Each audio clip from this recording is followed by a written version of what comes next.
আসসালামু আলাইকুম। আমি আবু সাইদ চৌধুরী। আমি আমার ফেসবুকে এই কথাগুলো বলতেছি, আপনারা শুনবেন। আশা করি বাস্তবটা জানতে পারবেন। প্রথমত আমরা আপনাদের আইন শৃঙ্খলা রক্ষাকারী বাহিনী বর্তমান যে পরিস্থিতি আছে আপনারা ভালো করেই জানেন যে গত 2 দিন আগে সাংবাদিককে ওপেনে কুপিয়ে হত্যা করা হয়েছে এবং অনেক মানুষের সামনে, জনগণের সামনে করা হয়েছে। তারা অনেকে সাহস পেয়ে যায় না এবং তার একটা ভালো রীতি নিয়ে চলতেছে সে, এমন আর কি, সে এটা কিছু করে নাই। এটার দৃষ্টান্তমূলক শাস্তি আমরা চাই। সাংবাদিক হত্যার বিচারটা চাই, পুলিশ হত্যার বিচার চাই, সাধারণ মানুষ হত্যার বিচার চাই, টোটাল প্রত্যেকটি হত্যার বিচার আমরা চাই। কারণ সব কিছু সবার প্রথমেই আমি কথাটা বলবো যে মানুষ সবার আগে, তার উপরে কেউ নাই।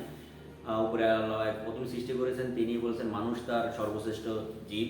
এবং পাশাপাশি আমি আগেও বলেছি, এখনও বলছি, পাপকে ঘৃণা করো, পাপীকে নয়। বাংলাদেশ আওয়ামী লীগের আমলের মানে কিছু সমস্যা ভালো মন্দ কিন্তু ছিল। সেটা হচ্ছে প্রথমত জিকে শামীমের কথা আপনাদের মনে আছে। জিকে শামীম কিন্তু আপনার টেন্ডারবাজি অনেক কিছু করার পরও জিকে শামীমের আমরা গ্রেপ্তার করেছি, আপনারা কিন্তু ছেড়ে দিয়েছেন। আপনার ফাদ যে আপনার ফেনী নদী নিয়ে কথা লিখেছিল, তাকে খুন করা হয়েছিল, মারপিট করা হয়েছিল, সেটা ঢাকা আপনার বুয়েটের, আপনার সেটা মনে আছে। আবরাফাত হত্যার খুনি আমরা ধরেছি, আপনারা পালিয়ে যেতে দিয়েছেন। মুক্তিযুদ্ধের আগে আওয়ামী লীগ করলে রাজাকার ছিল মোবারক হোসেন, তাকে আমরা মৃত্যুদণ্ড দিয়েছি, আপনারা কিন্তু খালাস দিয়েছেন। সে কিন্তু একজন রাজাকার ছিল। হলিয়াটের জন্য জঙ্গি হামলা জড়িত আপনারা গ্রেপ্তার করেছে, আপনারা ছেড়ে দিয়েছেন। আপনারা জানেন যে কতগুলি মানুষ সেদিন মারা গিয়েছিল। আনসারুল্লাহ বাংলা টিমের প্রধান আমরা গ্রেপ্তার করেছি, আপনারা ছেড়ে দিয়েছেন। যা অনেক ব্লগার হত্যার দায় কিন্তু তার উপরে বর্তায়। 10 ট্রাক অস্ত্র মামলার আসামি বেকসুর খালাস দিলেন। আসলে কি 10 ট্রাক মামলা কি এগুলি কিছু হয়নি? এটা কি প্রমাণিত? প্রত্যেকটা জিনিস 2004-05-এর ঘটনা ভালোভাবে মনে পড়ে, এগুলো সব কিন্তু প্রমাণিত। রাজাকার এটিএম আজহারকে খালাস দিলেন।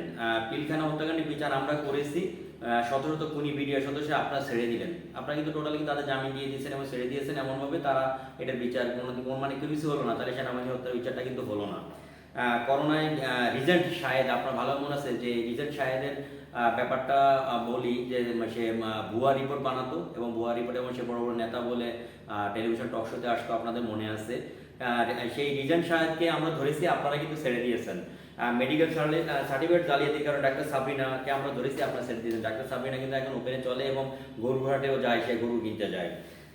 ব্লগার খুনিদের আমরা ধরেছি, আপনারা কিন্তু ছেড়ে দিয়েছেন। ইন্টারপোলের তালিকাভুক্ত সন্ত্রাসী সুইডেন আসলামকে দীর্ঘ 27 বছর পর আপনারা মুক্তি দিয়ে দিলেন। আপনারা জানেন যে এটা গত বিএনপির আমলে কিন্তু আপনারা এই সুইডেন আসলাম থেকে শুরু করে পিচ্চি হান্নান, বিকাশ, এদের নাম কিন্তু ছিল। তখনও কিন্তু আপনারা কিন্তু এইগুলো টোটাল কিন্তু আওয়ামী সরকার কিন্তু এগুলোদেরকে ধরেছিল এবং একটা সন্ত্রাস দমনের একটা নিয়মতান্ত্রিক রেখেছিল।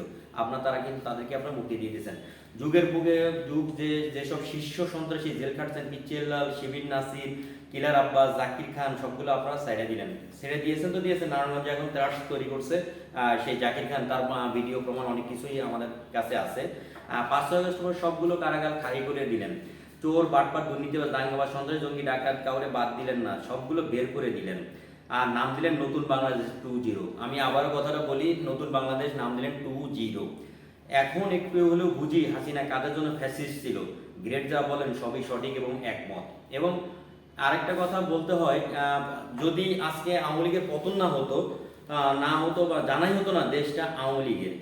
কারণ জাতিসংঘ গাইলেই বলে আওয়ামী লীগ, জাতীয় পতাকার পক্ষে কথা বললেই বলে আওয়ামী লীগ, 71-এর পক্ষে কথা বললেই আওয়ামী লীগ, মুক্তিযুদ্ধের পক্ষে কথা বললেই আওয়ামী লীগ, ভারতের অবদান স্বীকার করলেই বলে আওয়ামী লীগ, পাখিদের সমালোচনা করলে বা গালি দিলে বলে আওয়ামী লীগ, রাজাকার ডাকলে, রাজাকারের সমালোচনা করলে বলে আওয়ামী লীগ, দেশের যে কোনো বিষয়ে প্রতিবাদ করলে, সমালোচনা করলেও বলে আওয়ামী লীগ, বর্তমান শাসন ব্যবস্থা নিয়ে জানতে চাইলে, প্রশ্ন করলে বলে আওয়ামী লীগ, আর দেশপ্রেম দেখালে বলে আওয়ামী লীগ, দেশের উন্নয়ন নিয়ে কথা বললে বলে আওয়ামী লীগ, আদিবাসী, হিন্দু বা অন্য সম্প্রদায়ের পক্ষ নিয়ে কথা বললে বলে আওয়ামী লীগ, ধর্মীয় শিক্ষার ব্যবস্থা নিয়ে কোনো কথা বললেও আওয়ামী লীগ।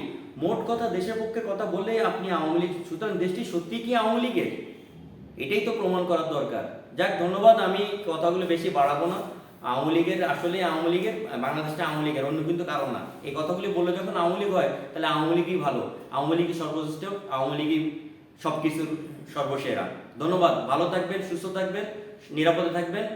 আল্লাহ হাফেজ।